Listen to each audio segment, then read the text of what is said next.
Doctora, buenos días. ¿Me confirma si se encuentra en sala?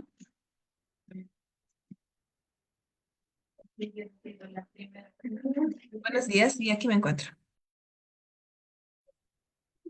¿Podemos dar inicio, por favor? Voy a dar inicio.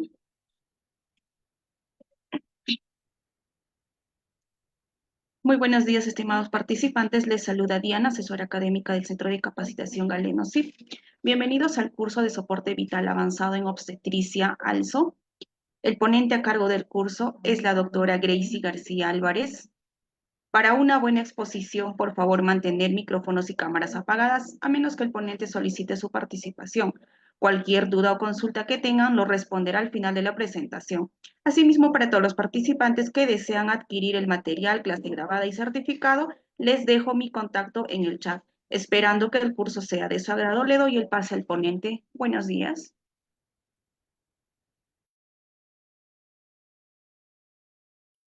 Buenos días, muchas gracias. En un momento damos inicio.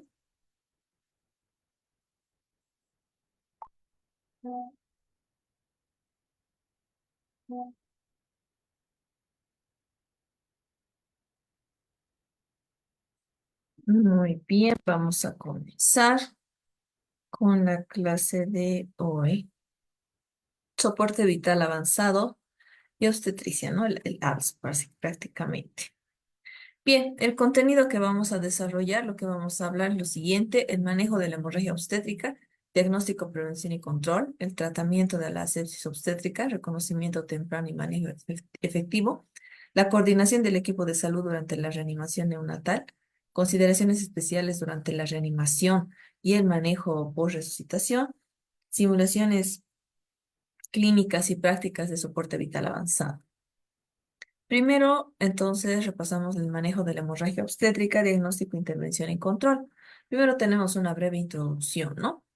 Que, bueno, primero esto enfocándonos un poco al sangrado de vaginal en la segunda mitad del embarazo, que también va a ser una hemorragia y pues posteriormente dan a las hemorragias de la segunda mitad, ¿no?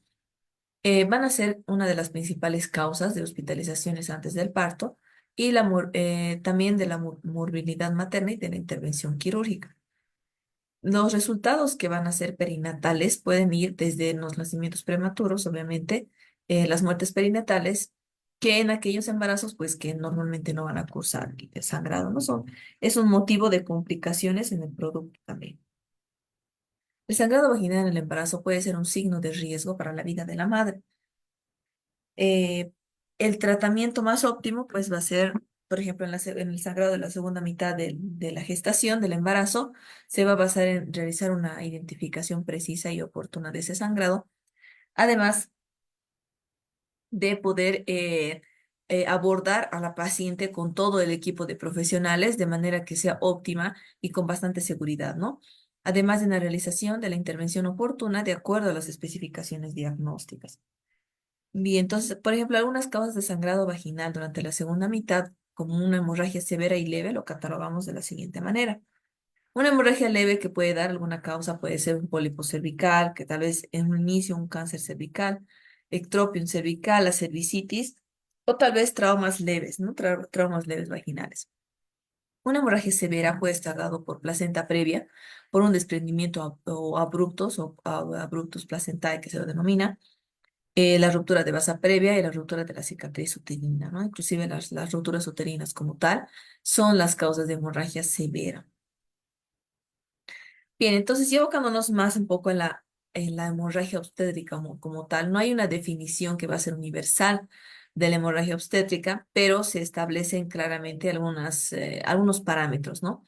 Y nos enfocamos en que esto sucede cuando hay una pérdida de sangre excesiva. Si bien sabemos que en estos procedimientos ginecológicos y en los procedimientos que se realicen, ya sean en las cesáreas, en el parto mismo, hay una cantidad de sangre que se pierde indudablemente, pues cuando esto ya sobrepasa un poco algunos parámetros aproximados, es que nosotros estamos hablando de la hemorragia obstétrica. De acuerdo a la Federación Internacional de Ginecología y Obstetricia, que es la que nos indica estos datos, la hemorragia postparto, por ejemplo, lo vamos a definir como una pérdida sanguínea de más de 500 ml vía vaginal y más de 1000 ml vía cesárea. Esto obviamente con fines clínicos, ¿no? Cualquier pérdida de sangre también, obviamente, que va a condicionar a la hemodinamia. ¿Y esto por qué? Porque, por ejemplo, cuando una paciente tiene el parto vaginal, vemos que indudablemente pierde sangre y debemos de cuantificar cuánto aproximadamente es. Obviamente esto no debe de superar un porcentaje y una cantidad elevada, ¿no? Y en la cesárea, pues de igual manera, a veces no se puede contabilizar como sangre directamente líquida, sino empapada en los paños, en las compresas. Entonces, debemos de ver un aproximado de esta pérdida.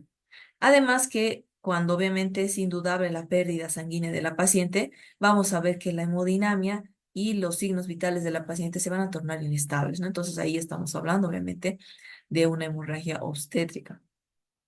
¿Qué nos dice el Colegio Real de Obstetras y Ginecólogos? Lo define a la hemorragia posparto como la pérdida de sangre estimada de 500 a 100 ml en una hemorragia posparto menor y mayor a 100 en una mayor, donde no exista la presencia de signos clínicos de choque. Acá tomamos en cuenta que el pulso y la presión arterial van a ser normales hasta que la pérdida de sangre pueda exceder los 1000, prácticamente un litro, ¿no? De sangre. Porque pasado esto, pues, la paciente puede presentar taquicardia, taquipnea, puede caer la presión arterial como tal, si se presenta una pérdida sanguínea ya de entre 1000 a 1500. Y con pérdidas mucho mayores, que es decir, a 1500, va a disminuir la presión arterial sistólica. Puede existir también un empeoramiento de la taquicardia, de la taquipnea y del estado arterial.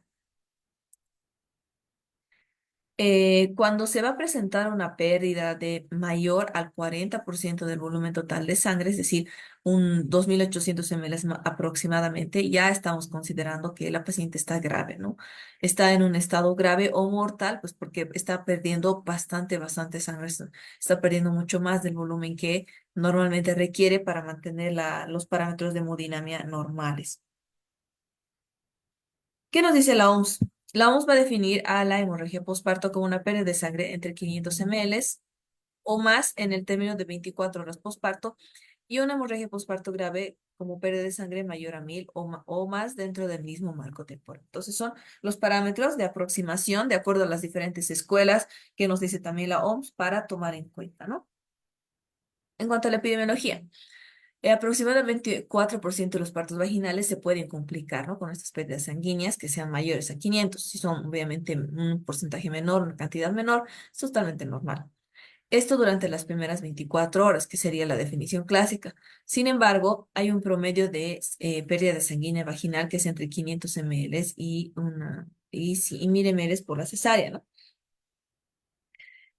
Clínicamente la hemorragia postparto, pues lo definimos dentro de estas cantidades. Y obviamente que sea suficiente para producir una inestabilidad hemodinámica, ¿no? De forma posterior, por ejemplo, vemos también una caída en el hematocrito de la paciente, donde inclusive a veces puede requerir la transfusión sanguínea. Cuando existe una falla en este diagnóstico y el manejo, se debe de valorar el manejo apropiado de este sangrado para evitar las complicaciones. La anemia también por la deficiencia de hierro puede ocasionar distintas alteraciones como fatiga, por ejemplo, haciendo que obviamente el cuidado del recién nacido sea mucho más difícil, ¿no? Más complicado. También obviamente, dado que si la paciente tiene una hemorragia, pues su estadía se tiene que prolongar, se tiene que corroborar sus datos hemodinámicos para evitar que la paciente se complique. En este sentido, la pituitaria se puede ver afectado también, produciendo obviamente una demora o falla en la lactancia en un cuadro severo de infarto, por ejemplo, de pituitaria, ¿no? Y puede ser necesaria la transfusión de sangre en casos asociados. El shock hemorrágico secundario puede ocasionarse, secundario al sangrado, obviamente, puede ocasionar hipotensión con mareos, puede ocasionar necrosis tubular aguda, coagulopatía, inclusive llegar a coma y finalmente la muerte. Entonces, tenemos las altas tasas de mortalidad, como tal la mortalidad materna, hacen que la hemorragia postparto pues sea la mayor causa de muertes en el mundo como tal. Entonces, tenemos aquí algunos parámetros, sin embargo, indica, por ejemplo, que en los Estados Unidos ha ido disminuyendo en parte. Tenemos factores de riesgo para desarrollar la hemorragia postparto. Tenemos anteparto e intraparto. Anteparto van a ser la preeclampsia, una gestación múltiple, que la paciente nunca haya tenido un embarazo, hemorragia postparto previa, que ya presente una hemorragia o que tenga una cesárea anterior. En cuanto al intraparto, vamos a tener tercer estadio de parto prolongado, es decir, mayor a 30 minutos, que tenga una episiotomía medio lateral. Esto obviamente no es algo bastante común que se lo realiza. La detección del descenso, detención, perdón, del descenso, es decir, que no, el bebé no esté descendiendo y se esté trancando al final de la porción para que pueda salir, ¿no? Las laceraciones que pueden existir a nivel cervical, a nivel vaginal, a nivel perineal, la episiotomía mediana, obviamente, dada las circunstancias de la posición, el parto asistido, ya sea, por ejemplo, con el forceps o con otros instrumentos, y el trabajo de parto prolongado. Si todo esto lo vemos, más o menos lo catalogamos, por ejemplo, acá recordamos las 4 T's, ¿no? Las 4 T's, y estas 4 T's lo vamos a enmarcar en los factores de riesgo que tenemos. Entonces, por ejemplo, los 4 T son tono, trombina, tejido y trauma. Y vamos a ver qué factores de riesgo pertenecen a qué. Por ejemplo, el embarazo múltiple al tono, la hemorragia postparto previa también al tono. ¿Qué más al tono? La macrosomía fetal, la falla de la progresión del segundo estadio del trabajo de parto, el tercer estadio del trabajo de parto prolongado y la anestesia general. A la trombina están relacionados la preeclampsia únicamente. En cuanto al tejido, están relacionados la retención placentaria o la placenta creta. Y en cuanto al trauma, la episiotomía y la laceración perineal, ¿no? Si nos damos cuenta, se enmarcan todos esos factores de riesgo dentro de las 4 T's. En cuanto a la prevención de esto, la morbilidad de la hemorragia postparto puede reducirse, ¿no? De distintas maneras. Primero, obviamente, debemos de evaluar la hemoglobina anteparto y corregir la anemia antes del parto.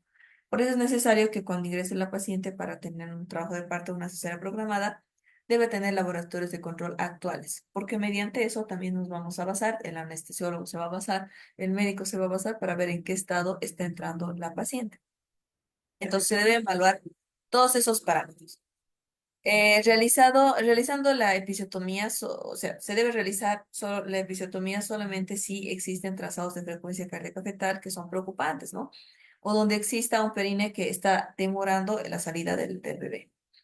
Se debe de practicar también. ¿Cómo también podemos mejorar la hemorragia postparto practicando el manejo activo? Esto en contraste del manejo expectante en el tercer estadio del trabajo de parto, ¿no? Debemos de realizar las gestiones necesarias para poder coadyuvar a que el bebé nazca, no simplemente esperar a ver en cuánto tiempo va a suceder, ¿no?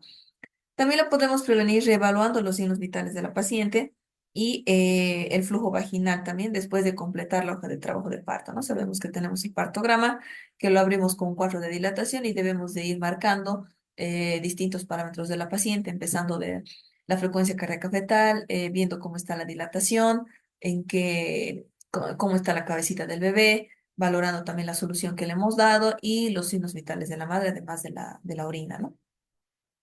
Entonces, esto obviamente para detectar un sangrado lento y constante que tal vez se ha ido omitiendo, ¿no? A lo largo del tercer estadio. ¿Cómo abordamos en general a la mujer con hemorragia postparto? Primero, la hemorragia masiva obviamente requiere medidas de reanimación inmediata, porque claramente cuando la paciente está desangrando puede entrar en un shock y vamos a requerir reanimar, ¿no? Más adelante vamos a ver algunos parámetros muy importantes del RCP en la mujer embarazada.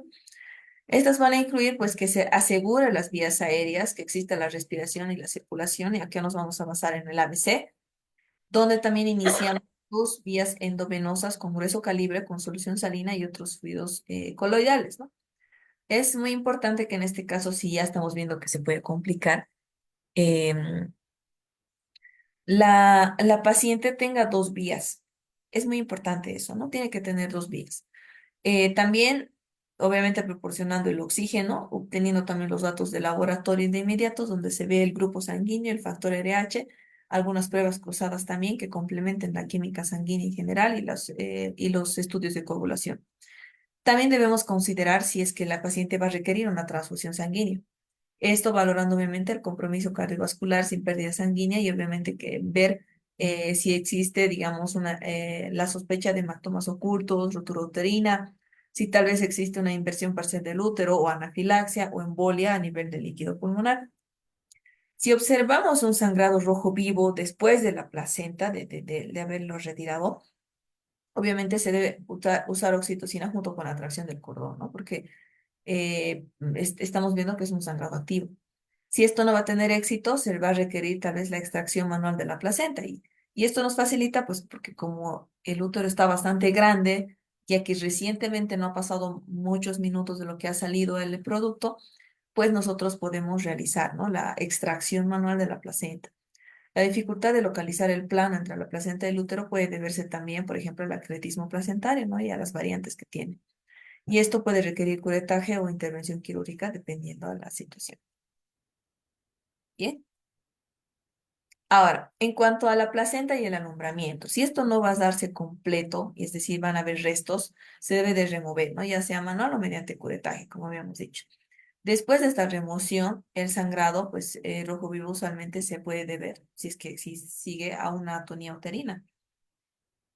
Por lo tanto, para poder reducir este sangrado, lo primero ante una atonía uterina va a ser obviamente el masaje uterino, ¿no? Que se lo debe realizar. Seguidamente se puede realizar obviamente la oxitocina intramuscular o endovenosa y ver un examen general vaginal y perineal para poder descartar que exista algún trauma, alguna laceración a nivel del perineo, a nivel del cervix y repararlas en caso de que esté sangrando, ¿no? Y que encontremos. Si el tono uterino va a mejorar con el masaje y la oxitocina, pero el útero se va a ablandar mientras el sangrado se reanuda, entonces posiblemente la causa sea la atonia uterina.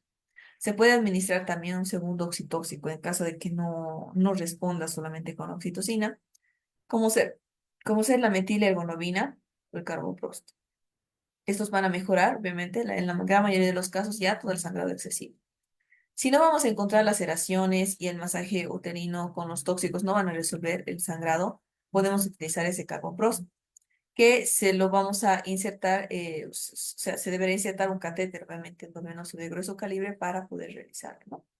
Se tiene que monitorizar de forma estrecha, tanto la frecuencia cardíaca, la presión arterial, también la saturación, etcétera, y los signos tempranos de hemorragia, donde nosotros podamos ver tal vez que la paciente está taquicárdica o que tiene un pulso débil.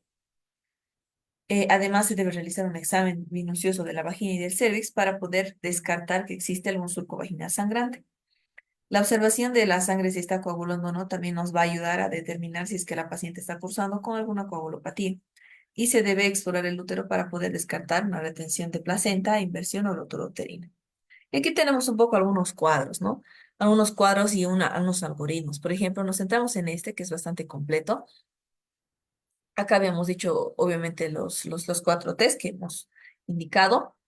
Los fármacos oxitóxicos, vamos a empezar por acá, la oxitocina, 3 a 5 unidades internacionales endovenosa diluido, carbetocina también 100 unidades, 100 microgramos endovenosa, la metilergonobina, el carbopros o el misoprostol como último, ¿no? Va en ese orden. Algunas técnicas de compresivas y de histerectomía van a ser el balón de uterino, las compresas compresivas, las ligaduras de vasos pélvicos y una esterectomía. Ahora, si nos enfocamos acá, cuando ingresa la paciente, tiene hemorragia postparto, ingreso, identificamos la paciente, los datos, ¿no? Identificamos los antecedentes, identificamos cómo está la química sanguínea, vemos si tal vez presentaba placenta previa, si tiene un embarazo múltiple y también obviamente si tiene la reserva de sangre, ¿no? Esto obviamente basado en la analítica. Como prevención en el parto, la oxitocina 3 a 5 unidades internacionales endovenosa o 10 unidades internacionales intramuscular, más ácido tranexámico, 1 gramo endovenoso. En la cesárea, la oxitocina sube a 10 a 20 unidades o 500 ml y la carbetocina a 100 microgramos endovenosa. Ahora, si tenemos una hemorragia leve, valoramos de forma inicial el diagnóstico y la etiología. Si existe una sospecha de todo esto, pues ácido tranexámico, 1 gramo endovenosa por 30 minutos, ¿no? Eso 2 veces. En una hemorragia leve solicitamos ayuda, que venga todo el equipo multidisciplinario, el ginecólogo, el anestesista, algunas matronas, existen en algunos lugares, auxiliares como tal. Se realiza el masaje uterino y el sondaje vesical. Vemos la analítica cómo está en cuanto a una química sanguínea. Puede ser un electrocardiograma también ver cómo está el fibrinógeno, monitorizamos de forma constante los signos vitales, tenemos que administrar fluidoterapia, la oxigenoterapia obviamente mediante las puntas nasales y ver las reservas de sangre, ¿no? Además de revisar las 4 T's que habíamos dicho, el tono, tejido, trauma y trombina. Y aquí están las 4 T's. En atonía, por ejemplo, si hay atonía fija va a ser una hemorragia moderada. Y acá debemos de ver la oxitocina, el ácido tranexámico, el metergin y hemavir. En estas unidades internacionales, oxitocina 10 a 40, ácido tranexámico 1 gramo, endovenosa, igual que la anterior vez que habíamos mencionado acá. Y el metergin 0,2 miligramos intramuscular. Si tienes retención, por ejemplo. Si tiene retención, debemos de revisar la placenta mediante una ecografía, podría ser, o realizar el legrado y valorar la estabilidad, ¿no? Vamos a ir avanzando por partes. Si hay en el trauma debemos revisar el canal del parto, ver si hay una lesión a nivel vaginal o una lesión del útero. Una lesión vaginal nos indicaría un desgarro cervical, cérvico-vaginal, un hematoma que se debe reparar. Y una lesión del útero sería una rotura uterina y reparación, obviamente, pasar al quirófano, ¿no? En cuanto a trombina, va a ser un tratamiento específico anticoagulatorio, obviamente. Ahora, en cuanto a esta con atonía, por ejemplo, le ponemos todos estos medicamentos, dependiendo, y tenemos que también podemos utilizar el balón de Bacri, ¿no? Si hay una inestabilidad hemodinámica, debemos de realizar un tratamiento quirúrgico que sea conservador, con suturas compresivas y con ligaduras vasculares. En caso de que también esté estable en cuanto a la retención de la paciente, se puede realizar una embolización y de igual manera, si es que mediante el trauma encontramos lesiones vaginales. Posterior a la embolización y junto con ya sea que exista una lesión vaginal uterina y realicemos el tratamiento quirúrgico, valoramos un tratamiento quirúrgico radical que sería la histerectomía, ¿no? Dependiendo si la paciente tiene paridad satisfecha. Ahora, en una hemorragia grave, pues simplemente aplicamos los protocolos de transfusión masiva, monitorización invasiva, transfusión de hemoderivados, los factores de coagulación y los fármacos vasoactivos, ¿no? Acá tenemos también un pequeño cuadro del Servicio de Ginecología Obstetricia del Hospital de la Florida, donde nos indica, ¿no? Por ejemplo, se produce el alumbramiento, es un mapa de flujo. Si la respuesta es no, tenemos que realizar el masaje uterino y oxitocina. Si sigue aún sin respuesta, pues que exista una retención placentaria, ¿no? Y esto porque existe un alumbramiento manual y si aún no hay respuesta, puede que se trate de un acretismo y se tenga que realizar una histerectomía. Ahora, si nuestra pregunta ha sido respondida de que sí ha habido el alumbramiento, valoramos si hay una placenta íntegra. Si no hay una placenta íntegra, tal vez existan restos placentarios que requieran del legrado. Ahora, si nuestra respuesta es que sí hay una placenta íntegra, realizamos el examen del canal vaginal normal. En caso de que, o sea, en caso de que no exista un canal vaginal normal, puede que existan desgarros y se debe suturar. En caso de que la respuesta que sea sí, que existe un canal vaginal normal, vemos y nos hacemos la pregunta de que si el útero está retraído. Si nuestra respuesta es que no está retraído el útero, puede que se trate de una inercia uterina o una inversión uterina. En el caso de la inercia uterina, realizamos el masaje uterino y los uterotractores, además del masaje bimanual.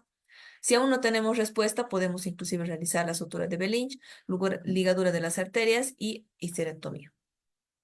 En caso de una inversión uterina, realizamos la restitución de tipo manual. Si aún no tenemos respuesta, podemos realizar una laparotomía y una corrección quirúrgica. Ahora, si nuestra pregunta al útero retraído ha sido que sí, nos hacemos otra pregunta. ¿El examen uterino manual está normal? Y si la respuesta es no a esta pregunta, puede que se trate de una rotura uterina y requiera de una histerografía o una histerectomía. Y si nuestra respuesta a esto es sí, podemos tal vez sospechar de una coagulopatía que tal vez requiera de algunos hemoderivados. Entonces, de esta manera es otro flujograma para poder ir valorando las características, ¿no? Y realizar el manejo. Ahora pasamos al tratamiento de la sepsis obstétrica, el reconocimiento temprano y el manejo como tal. Primero tomamos en cuenta algunas definiciones muy importantes para poder ir entendiendo. La infección va a ser la presencia, ¿no? de microorganismos en un sitio que es estéril, pero que no necesariamente se acompaña de una respuesta inflamatoria. El SIRS, que se lo denomina síndrome de respuesta inflamatoria sistémica, es una clínica, es un conjunto de signos y síntomas que está originada por un agente que no va a ser específico, pero que pueden incluir dos de los o más de los siguientes signos, como ser la temperatura mayor a 38 grados o menor a 36, la frecuencia cardíaca mayor a 90 latidos por minuto, la frecuencia respiratoria mayor a 20 respiraciones por minuto, o una presión de CO2, presión parcial de CO2 menor a 32 milímetros de mercurio, y una leucocitosis superior a los 12.000 leucocitos o menor a los 4.000. Si nos damos cuenta, es prácticamente cuando estos parámetros se salen de lo normal, ¿no? Cuando es muy elevado o cuando es muy bajo. La bacteriemia es la presencia de bacterias viables en el torrente sanguíneo, siendo el criterio de diagnóstico la existencia del hemocultivo positivo. Una septicemia se lo denomina cuando hay muchas, bueno, es un término en realidad que ha causado muchas confusiones, como tal la septicemia, y preferiblemente no lo utilizaremos para evitarnos problemas. En cuanto a la sepsis, la presencia del SIRS asocia a la confirmación del proceso infeccioso, ¿no? Es decir, que tenga todo este síndrome. Una sepsis grave se concibe bajo el criterio de sepsis más hipotensión y con evidencia de alteraciones en la perfusión de órganos. Entre ellos vamos a tener cambios agudos en el estado mental, oliguria, acidosis láctica o alteraciones en la perfusión arterial de oxígeno, donde tal vez no exista una patología pulmonar o cardiovascular previa. ¿A qué nos referimos con shock séptico o choque séptico? Es la hipotensión que va a estar inducida por la sepsis, a pesar de que ha habido una reanimación hídrica con la alteración de la perfusión, ¿no? Como ser oliguria, que existan alteraciones a nivel mental, acidosis láctica, y que requiera también administrar vasopresores. El shock séptico refractario o choque séptico refractario van a ser los criterios del síndrome de sepsis con hipotensión que todavía perdure por lo menos una hora y que no responda al tratamiento con líquidos y los agentes vasopresores. Entonces, ¿para qué tenemos? El concepto más importante del paciente es con sepsis o shock séptico, es el que ha propuesto las guías de campañas de sobreviviendo a la sepsis, donde el tratamiento de estos procedimientos se organizan en dos acciones. Aquí no estamos enfocados en el tratamiento. Primero, se debe iniciar, se debe completar dentro de las primeras 6 horas desde el inicio de su atención del paciente. Y segundo, se debe llevar a cabo dentro de la unidad de cuidados intensivos. Cuando nosotros detectamos una sepsis de forma temprana, así como también intervenimos de forma oportuna, se puede mejorar el pronóstico y la supervivencia de la sepsis. Entonces, es importante darnos cuenta de forma puntual, ¿no? Los objetivos principales en el tratamiento de la paciente obstetra tiene sepsis no van a ser diferentes a los otros pacientes. Estamos enfocando en lo mismo.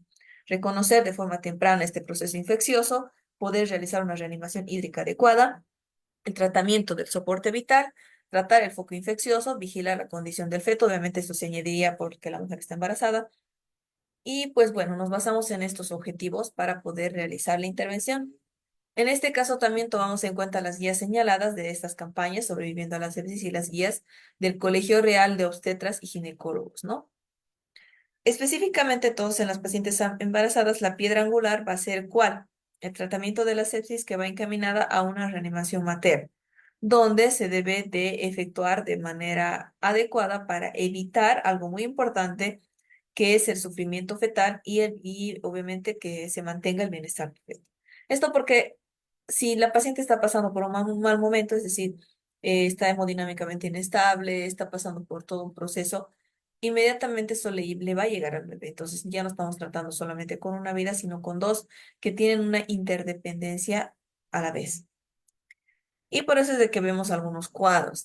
Vamos a continuar. Primero, tenemos la fase inicial de la reanimación. Inicialmente se debe incluir una oxigenación adecuada, ¿no? Y el esfuerzo respiratorio.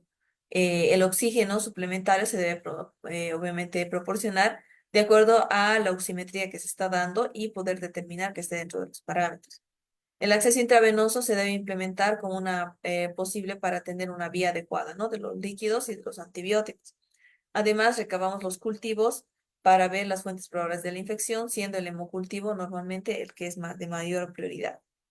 Una vez que ya tenemos estas muestras pertinentes, pues iniciamos la terapia antimicrobiana, porque obviamente no podemos poner primero el antibiótico y luego tomar los cultivos, ¿no? Porque no va a salir nada. Entonces, primero se debe tomar las muestras y luego recién utilizar la antibiótico terapia empírica. La evaluación del laboratorio inicial, como ser la química sanguínea, la biometría hemática, los electrolitos, las pruebas de función hepática, el lactato sérico, las pruebas de coagulación, la gasometría, todo eso se debe evaluar en un inicio, ¿no? Entonces, resucitación inicial se debe iniciar por la resucitación en pacientes con sepsis severa o hipoperfusión tisular inducidas por sepsis manifestadas por una hipotensión o acidosis láctica, ¿no? Durante las primeras horas se debe valorar y tener en cuenta los siguientes parámetros. El parámetro de la presión venosa central, que va entre 8 a 12 o si no 12 a 15 con ventilación mecánica en milímetros de mercurio. La presión arterial media, que tendría que oscilar entre los 65 milímetros de mercurio. Y el gasto urinario, que tendría que ser mayor o igual a 0,5 ml kilogramo hora. La saturación venosa mixta del oxígeno, que va más o menos entre el 65 a 70%, y esto va a tener un grado de recomendación de 1B. Ahora, en cuanto a la terapia con líquidos en la sepsis, vamos a tener distintos niveles de evidencia. Los principales van a ser los siguientes. Nivel de evidencia 1B son dos. Recomendamos las soluciones cristaloides como el líquido a elección inicial en la resucitación de la sepsis severa y se contraindica el uso de los coloides. Como nivel de evidencia 2C, tenemos que se sugiere el uso de la albúmina en la resucitación inicial de líquidos cuando los pacientes van a requerir cantidades de cristaloides. Y un nivel de evidencia 1C, cuando el reto inicial de los líquidos de los pacientes con hiperperfusión tisular inducida por sepsis va a ser de 30 ml kilogramo de solución cristaloide. Recomendamos para esto una técnica de resucitación inicial donde con la administración de líquidos se continúe siempre que exista obviamente una mejoría, ¿no? A nivel hemodinámico. Esto ya sea basado en los cambios de los parámetros de la presión, del pulso, etcétera, además de la presión venosa central.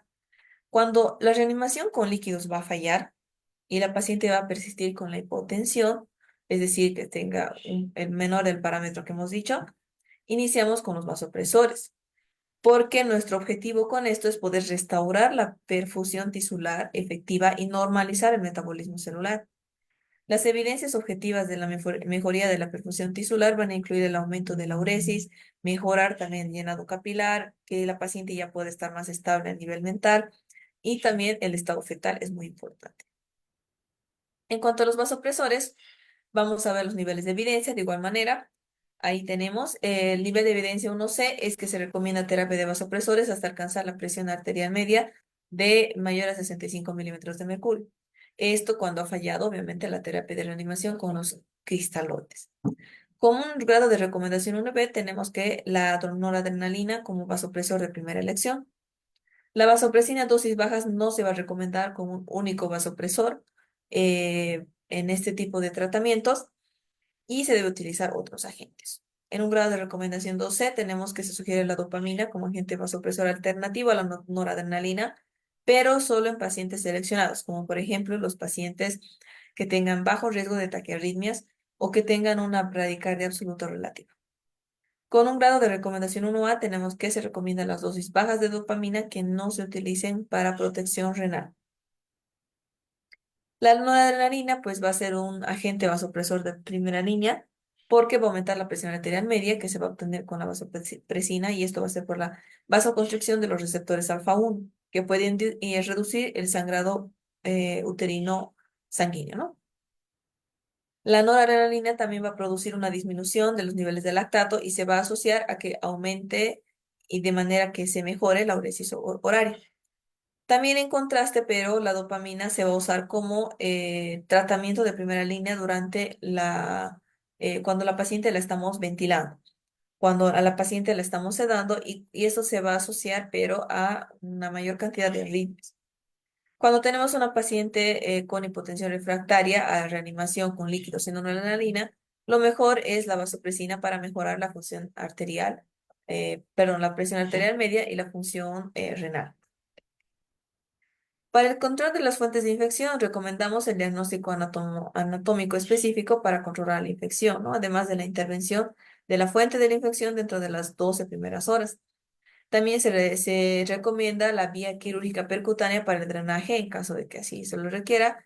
Y si los dispositivos, como ser los accesos venosos intravasculares, son posibles, bueno, sean posibles para el momento de la sepsis, ¿no? Para que puedan ser removidos también en cualquier momento y sean accesibles. Ahora, ven un momentito, por favor.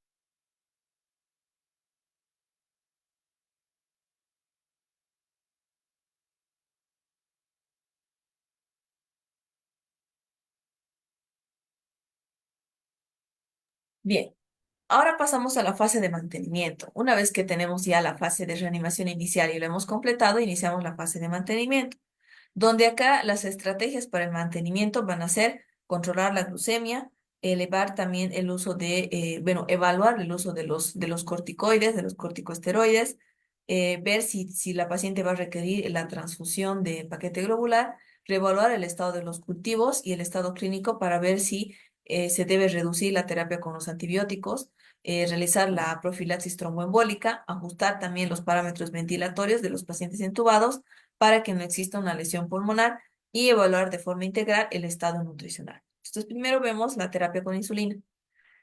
Actualmente la terapia con insulina se lo va a considerar en secuencia con la glucemia que sea mayor a 180 miligramos de cilitro. Esto para que pueda bajar ese nivel, ¿no? Esto es un grado de recomendación 1A.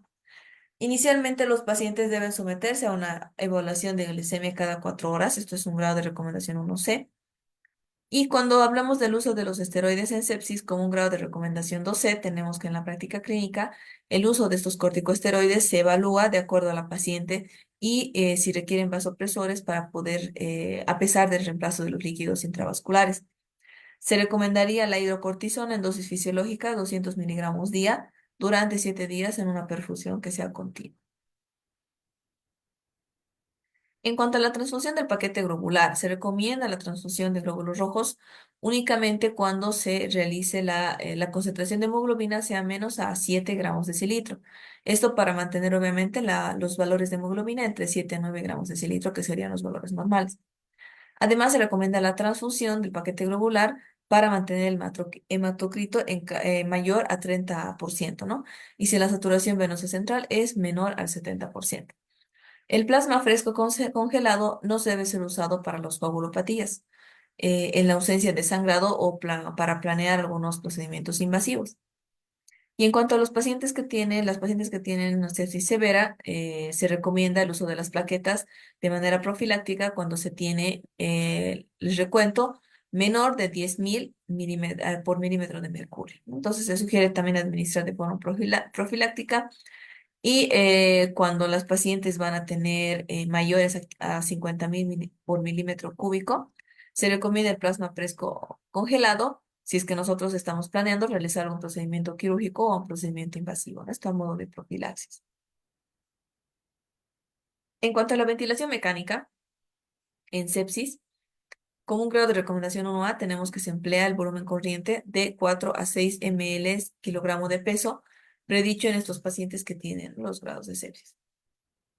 Sugerimos también, bueno, se sugiere que los pacientes que tengan, que presenten el SIDA, las presiones meseta deben oscilar más o menos en un infiltrado de menor o igual a 30 centímetros de agua.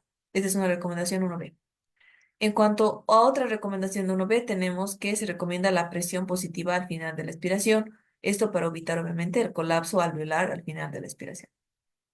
En cuanto a la terapia de reemplazo renal, se sugieren las terapias continuas de reemplazo renal, plasma, hemodiálisis, etcétera, porque van a ser sus tasas de supervivencia a corto plazo van a ser similares. Entonces tenemos un grado de recomendación 2B. Y como grado de recomendación 2D tenemos el uso de las terapias de reemplazo renal que puede facilitar el balance de los líquidos en los pacientes sépticos que tengan la inestabilidad hemodinámica. Para el uso del bicarbonato, la siguiente recomendación es de grado 2B. No se recomienda utilizar esto con el apoyo hemodinámico o para reducir los requerimientos vasopresores. Ahora, en cuanto a la coordinación de los equipos de salud durante la reanimación neonatal, aquí tenemos un esquema que es bastante bonito precisamente para ver cómo es de que tiene que irse asignando también los roles y qué debemos hacer. eh, eh, para pues realizar la reanimación, ¿no? Tenemos, por ejemplo, el parto. El parto ahí es como el reloj, ¿no? Inicia aquí el reloj. Nos preguntamos, ¿la gestación es a término? ¿Respira o llora el bebé? ¿Tiene un buen tono? Si nuestra respuesta es sí, ver a hacer la madre con piel, ¿no? Retrasar el pinzamiento del cordón, retrasar hasta 60 segundos hasta que deje de latir. Y pues bueno, también si no fuese posible, en un recién nacido mayor a 28 semanas, considerar el ordeñamiento del cordón. Los cuidados de rutina van a ser proporcionar calor, ver la vía aérea que esté abierta y una evaluación continua. Pero si nuestra respuesta fuera no, ¿qué sería? Le debemos colocar bajo una fuente de calor, posicionar también la cabeza y la vía aérea de manera que estén abiertas, aspirar las secreciones en caso de que sea necesario, por ejemplo, en este caso la meconial, secar y estimular al bebé y reposicionar la cabeza. Entonces nos preguntamos cómo está la frecuencia cardíaca del bebé. Si es menos a 100 y está en gasping o apnea, pues se debe ventilar, ¿no? Realizar la ventilación con presión positiva y una monitorización de la saturación, además de considerar realizar un electrocardiograma. Pero si el bebé está con la frecuencia cardíaca mayor a 100 y no está como tal en apnea o gasping, pues solamente tiene una dificultad respiratoria y se debe valorar el CPAP y la monitorización de la saturación. Y en caso de que no tenga ni dificultad respiratoria, únicamente todos los cuidados de rutina. Pero nos vamos acá nuevamente. Si ya hemos ventilado al paciente, al bebé, y tenemos una monitorización, valoramos nuevamente si persiste la frecuencia cardíaca menos de 100. En caso de que esto sea no, pues ya, cuidados por reanimación únicamente. Pero si está persistiendo con esta baja frecuencia, debemos de asegurar y corregir las maniobras de ventilación y considerar la posibilidad de una intubación.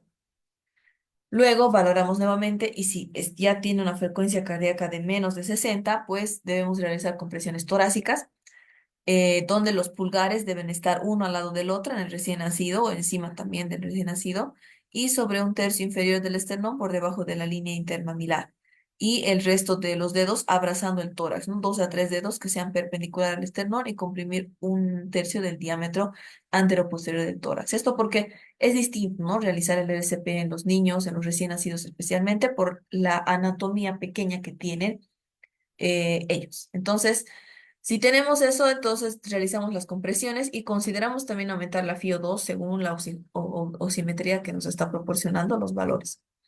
Ahora, en caso de que nuevamente valoramos y tiene nuevamente la frecuencia cardíaca menor a 60, pues aplicamos noradrenalina y vemos si hay una ventilación inadecuada, comprobamos si hay un neumotórax, en caso de que sea eso, drenamos, si hay hipovolemia, administramos líquidos y ver otros diagnósticos.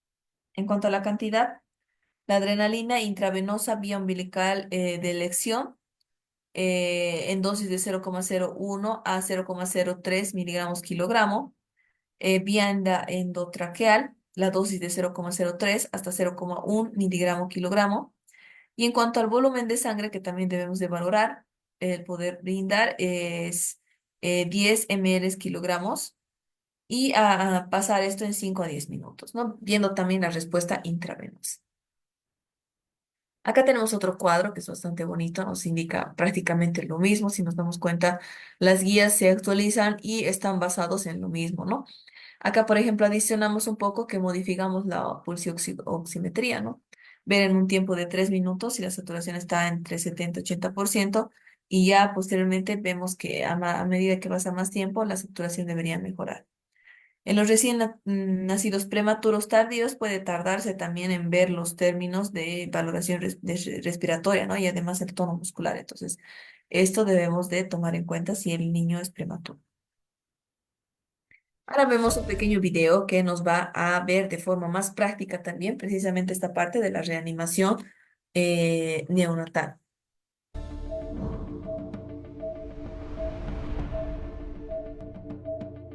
Aproximadamente el 10% de los recién nacidos requerirá de alguna asistencia para iniciar la respiración y menos del 1% requerirá de maniobras importantes de reanimación para sobrevivir. Si bien la necesidad de reanimación en los recién nacidos es baja, el inicio de intervenciones que restablezcan la respiración y corrijan la bradicardia son indispensables para mantener con vida al recién nacido e impactar en posibles comorbilidades a largo plazo. Es por eso que contar con el personal equipado y con los insumos requeridos es indispensable para garantizar la calidad de vida de los recién nacidos.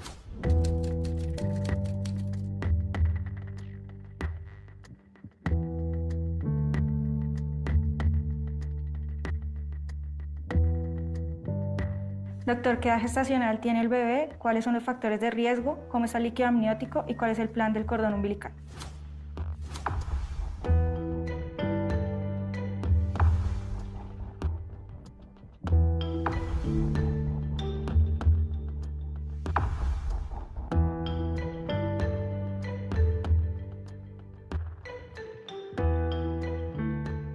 Tenemos una gestación de 36 semanas con una restricción del crecimiento intrauterino.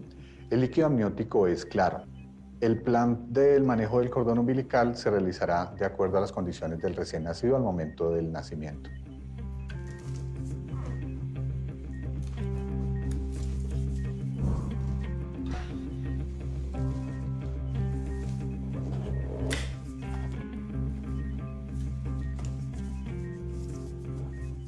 En este momento tenemos un recién nacido hipotónico, pretérmino, que está con respiración de boqueo. Procedo a hacer pinzamiento temprano del cordón umbilical. Realizo triple pinzamiento para obtención de gases de cordón umbilical. Y entrega a pediatría.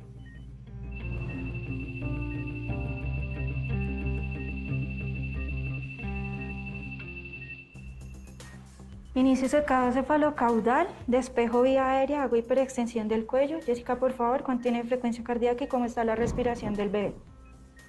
Doctora, frecuencia cardíaca de 100 latidos por minuto y continuamos en apnea. Inicio medición del tiempo. Inicio de ventilación con presión positiva. Ventilo 2-3, ventilo 2-3, FIO del 30%, sello hermético tipo en C. ¿Cuánto tiene de frecuencia cardíaca? ¿Cómo está la expansión del bebé? Doctora, continuamos con frecuencia cardíaca de 100 latidos por minuto. Llevamos 15 segundos de reanimación.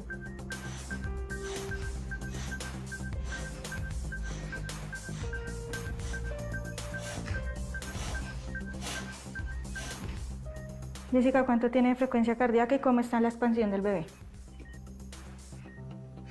Doctora, continuamos con frecuencia cardíaca de 100, no tenemos expansión torácica. Tomo pasos correctivos, Mr. Sopa. Paula, por favor, alízame para asegurar vía aérea. Doctora, llevamos 30 segundos de reanimación.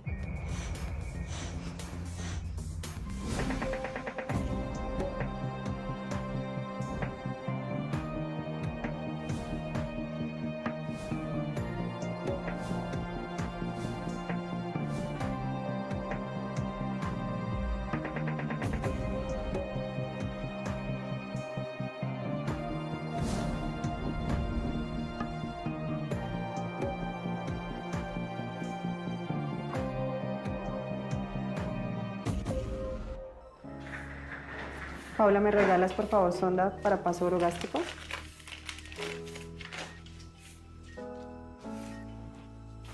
Vamos a realizar el paso de la sonda orogástrica para descomprimir abdomen y para hacerlo necesitamos medir desde el lóbulo de la oreja al tabique nasal y de tabique nasal a la apófisis sifoide. Realizamos el paso de la sonda. Hago medición del lóbulo de la oreja hasta el tabique nasal para medir la distancia de fijación del tubo. Paula, laringoscopio.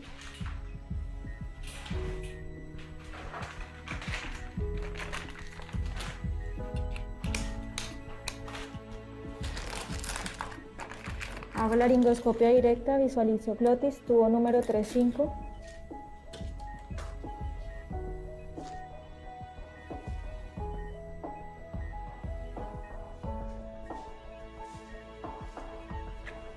Por favor, Paula, empátalo. Jessica, verifica la frecuencia cardíaca y la ventilación. Estos insumos para catéter umbilical. Frecuencia cardíaca de 54 latidos por minuto. Inicia compresiones a relación 3-1. Y 1, y 2, y 3. Ventilo. Y 1, y 2, y 3. Ventilo. Y 1, y 2, y 3.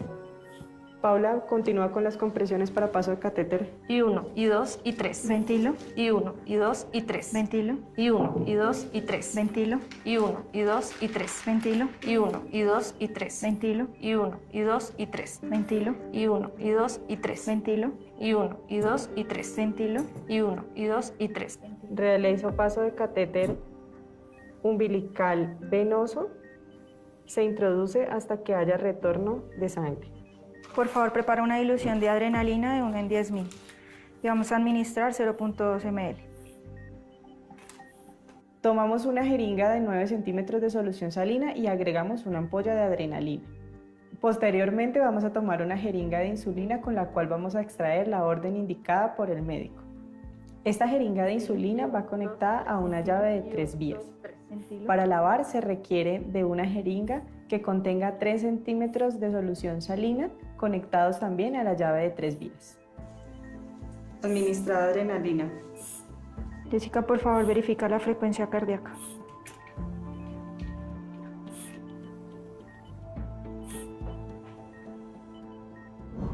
Doctora, tenemos frecuencia cardíaca de 120 latidos por minuto. Suspendemos compresiones. Paula, por favor, avisa a la UCI neonatal para cuidados por reanimación de este bebé. Recuerda que el éxito de una reanimación neonatal se basa en el trabajo en equipo, en la preparación y en la anticipación. Que siempre esté presente una persona experta en el manejo de la reanimación neonatal. Anticipar si se requiere de personal adicional según los factores de riesgos identificados para el recién nacido. Preparar todo el equipo necesario para la atención y realizar el briefing según los roles asignados. Señora Noelia, siendo tu bebé prematuro y con los factores de riesgo que conocías, requirió reanimación al momento del nacimiento. Ya está mejor, pero todavía necesita ayuda para respirar. Lo vamos a trasladar a la unidad de cuidado intensivo neonatal para seguir cuidando de tu bebé. Recuerda siempre mantener informada a la mamá y a su familia sobre la condición de su recién nacido.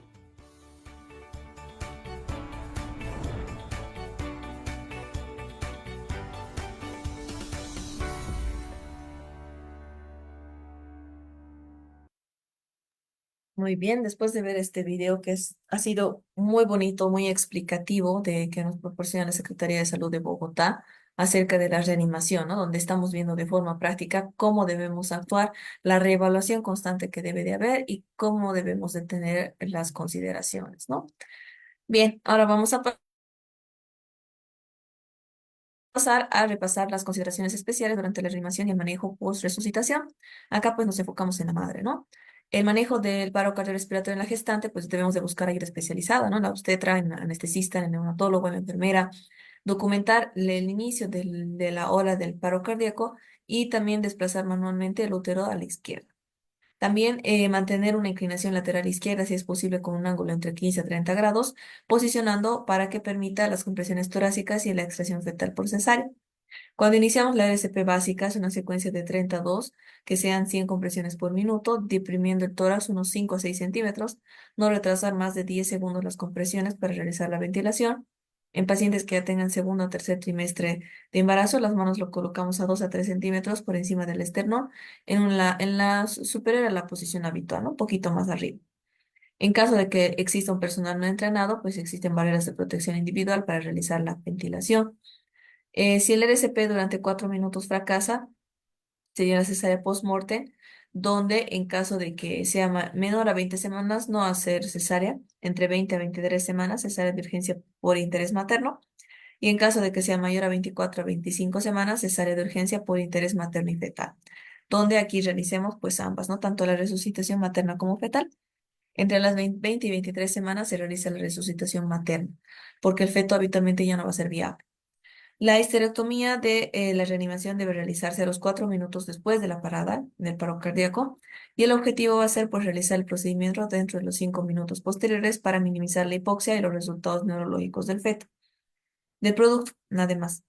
Los beneficios maternos de la cesárea va a ser que va a desaparecer la compresión aorto-cava, va a aumentar obviamente el retorno veroso, va a mejorar la efectividad de las compresiones torácicas porque ya no vamos a tener que realizarlo un poco más arriba, como hemos indicado, y además va a aumentar la poscarga tras la cirugía en un 25 a 30%. ¿Qué modificaciones habituales tenemos en la secuencia de RCP de la gestante? Esto es muy importante. Primero puede haber mayor riesgo de broncoaspiración porque existe tal vez una insuficiencia de esfínter gastroesofágico. Debemos de ver la presión sobre el cricoides para disminuir el riesgo y mejorar la ventilación pulmonar. Se puede precisar también de tubos mucho más pequeños por cambios anatómicos durante la gestación y debemos evitar hiperventilar a la paciente. La maniobra de Helmich se debe evitar después de las 24 semanas de gestación y en casos de obesidad materna porque se puede intentar, obviamente, las compresiones torácicas como alternativa. En cuanto a la carga de energía estándar para desfibrilar, es preferible entre 120 a 200 joules, donde vamos a elegir los parches adhesivos y no las palas. No demorar la descarga porque obviamente vemos que puede haber un riesgo leve de quemaduras.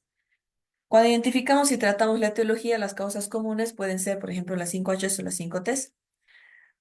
Puede ser las 5H, hipovolemia, hipoxia, hidrogeniones, que sería acidosis, hipercalemia, hipoglucemia.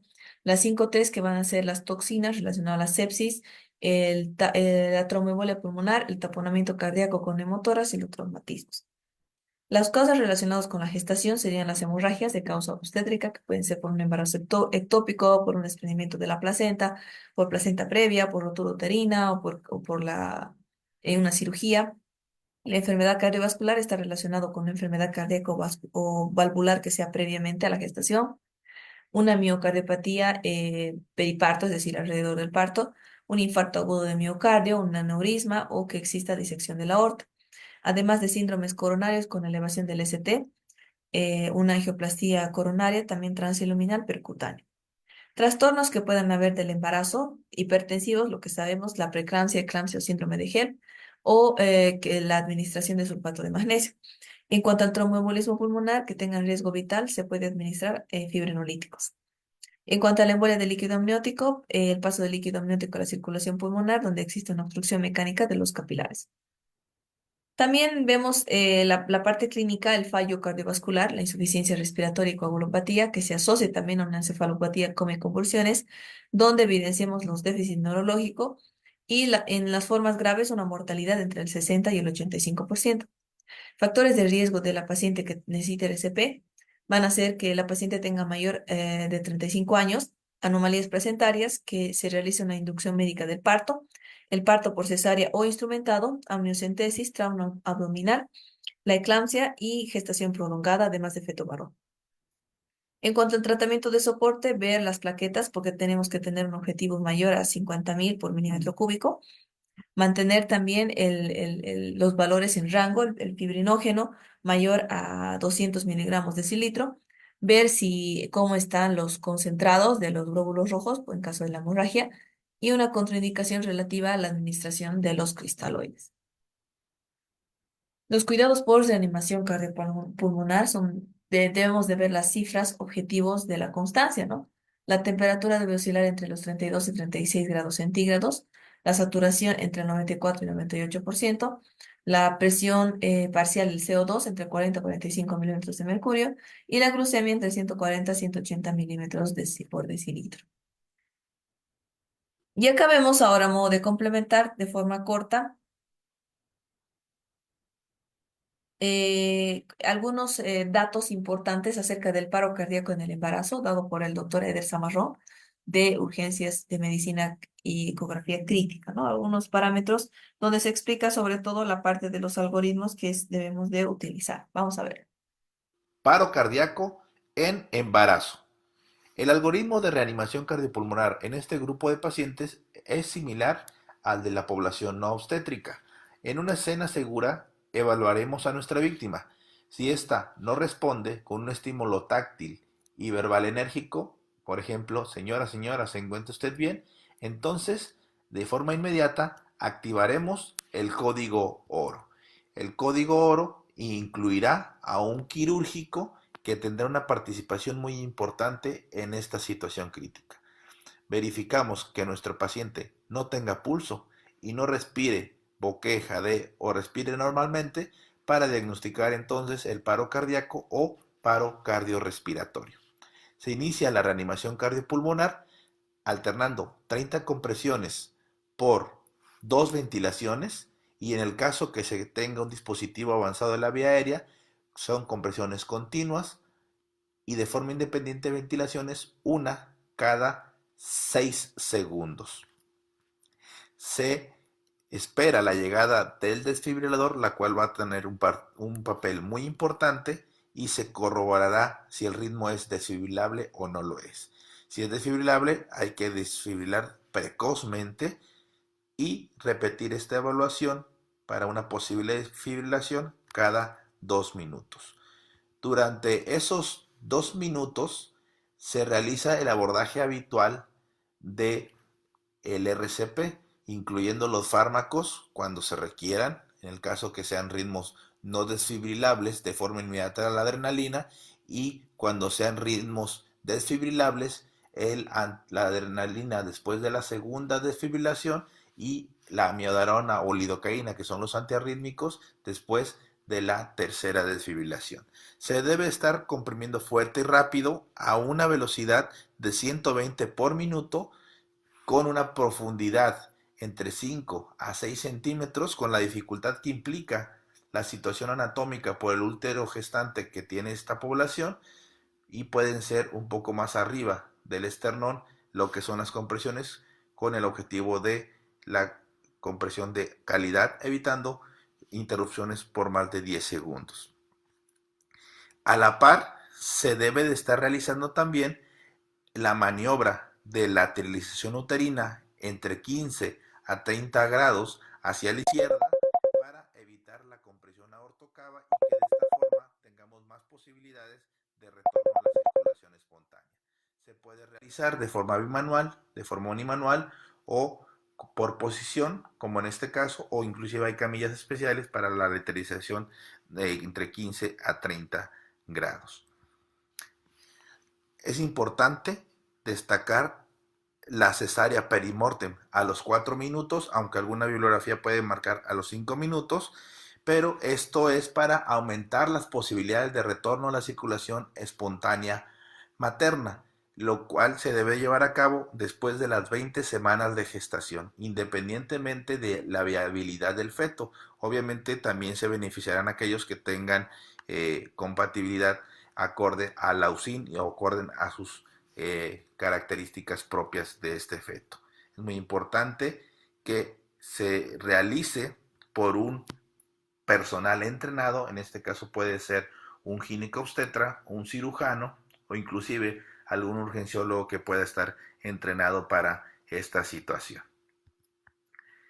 Este es el algoritmo que se acaba de describir y, como se comenta, todas las intervenciones deben de estar organizadas y estar a la par pensando cuál es la causa que ha llevado al paro cardíaco a este grupo de pacientes.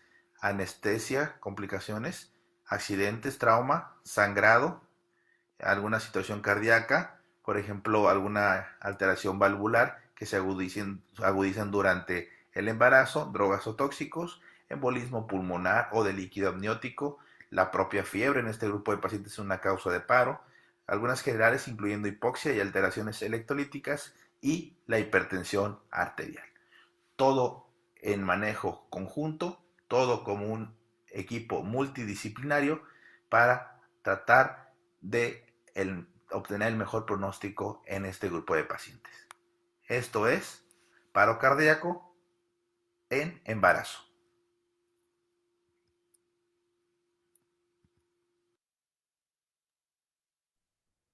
Bien, ya para finalizar, unos últimos 2 videos acerca de las simulaciones clínicas y las prácticas de soporte vital avanzado. Primero acá uno pequeño donde nos indica. Hola, soy Daniel Cano, Bueno, matrón del Hospital General de Almansa. en realidad En este acá nos siguiente vídeo damos- vamos a ver cuál debe ser nuestra secuencia de actuación en caso de aplicar una reanimación cardiopulmonar en una mujer gestante. El primer paso a la hora de asistir a una mujer que sufra una parada cardiorrespiratoria es valorar la edad gestacional. Si esta edad gestacional es mayor de 24 semanas, hablamos de un feto viable. ¿Cómo podemos saber si el embarazo se encuentra por encima de estas 24 semanas? Pues recordamos de la maniobra descrita en los primeros vídeos de nuestro curso, que cuando el fondo uterino se encuentra a nivel umbilical, hablamos de semana 20 de gestación aproximadamente. Por 2 traveses de dedo por encima de este nivel umbilical, hablamos de semana 24, por lo cual, hasta cierto punto, es relativamente fácil calcular cuál es la edad gestacional que presenta la mujer embarazada. La posición más recomendada para la reanimación cardiopulmonar para el soporte vital en una mujer gestante es el decúbito lateral izquierdo, ya que permite liberar los vasos abdominales y mejorar la circulación de retorno. Para el caso de la vía aérea, vamos a incidir en la salvedad de que el Heimlich clásico estaría contraindicado y que existe un riesgo elevado de broncoaspiración, por lo que en caso de necesitar intubación, la intubación deberá ser mucho más precoz, mucho más temprana. En referencia al soporte circulatorio, debemos de indicar que el masaje cardíaco será similar al adulto, pero que en caso de utilizar vasopresores tenemos que ser conscientes de que el sufrimiento fetal puede ser agravado. y la cesárea aparece como un elemento dentro de nuestra secuencia de actuación, que en ningún caso va a aparecer en el adulto no embarazado, y que puede dividirse en dos tipos. Por un lado, la perimortem, que se utiliza para salvar la vida fetal, o bien una cesárea de rescate con el ánimo de salvar la vida fetal y también la vida materna.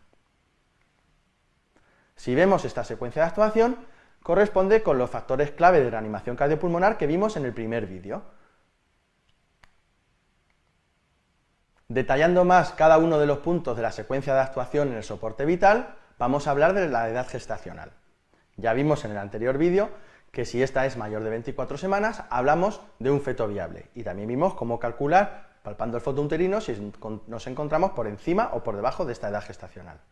Es muy importante calcular la viabilidad fetal en caso de una reanimación cardiopulmonar en una mujer gestante, porque si el embarazo se encuentra por debajo de la semana 24, nuestros esfuerzos van a ir destinados a preservar la vida de la madre.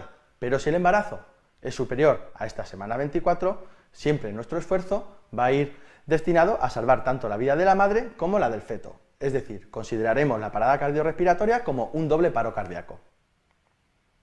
La posición siempre será de cúbito lateral izquierdo, ya que nos permitirá liberar los vasos abdominales. En decúbito supino, la presión de la vena cava va a dificultar siempre el retorno venoso, e incluso la cierta compresión de la vena aorta nos va a reducir el gasto cardíaco.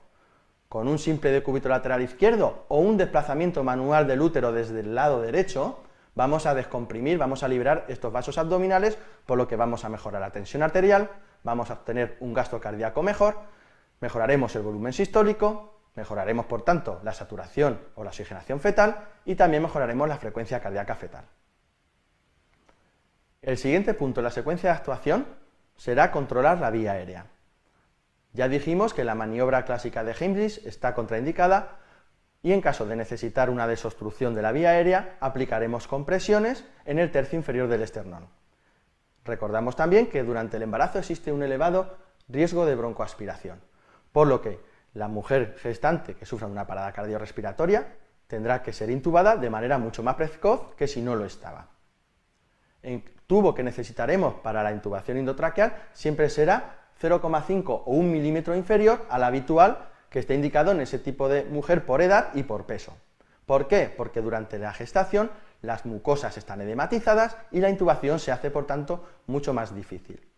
Y siempre posteriormente aplicaremos oxígeno de alto flujo prácticamente al 100%.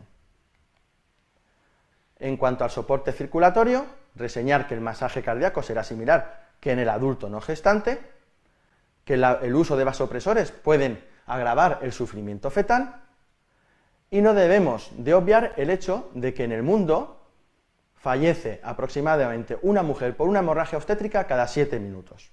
Estas hemorragias pueden ser causadas, como hemos visto durante nuestro curso, o bien por causas o razones obstétricas o por razones traumáticas.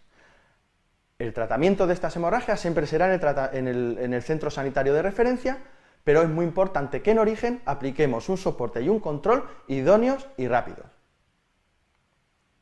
Y la cesárea como punto en el algoritmo de actuación en una parada cardiorrespiratoria durante la gestación también está incluido.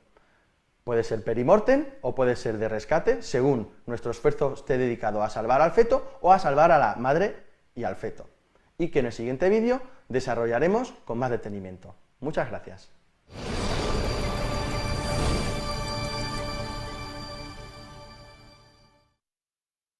Bien, y ya para concluir únicamente este pequeño video de una simulación igual, ¿no? Cómo actuar en la mujer embarazada, vamos a ver. Embarazada, totalmente distinto con lo que hemos visto hasta ahora.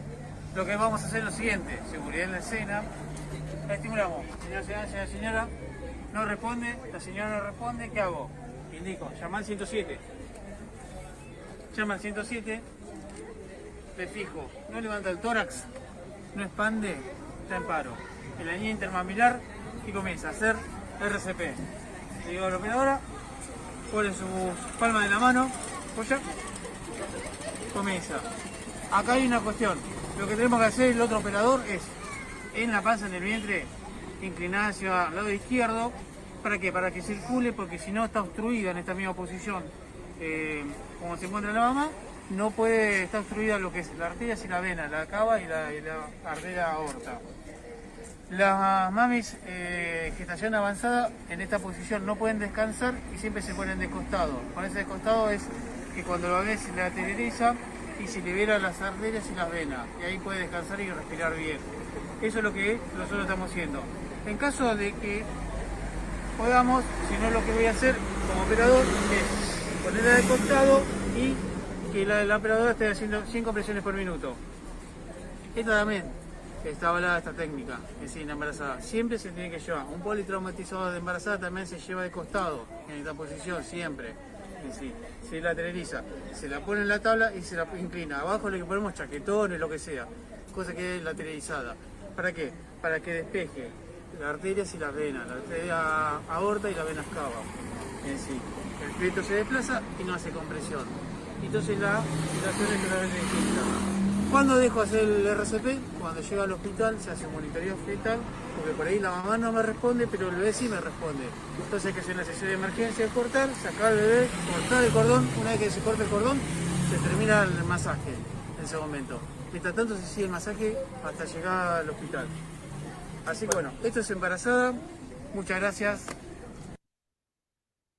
Bien, con eso concluimos el tema. Bueno, no se ve que la bibliografía utilizada es la siguiente que se las presento y obviamente de los manuales. Si hubiera alguna duda o pregunta, lo pueden escribir al chat de Zoom, por favor. Muchas gracias.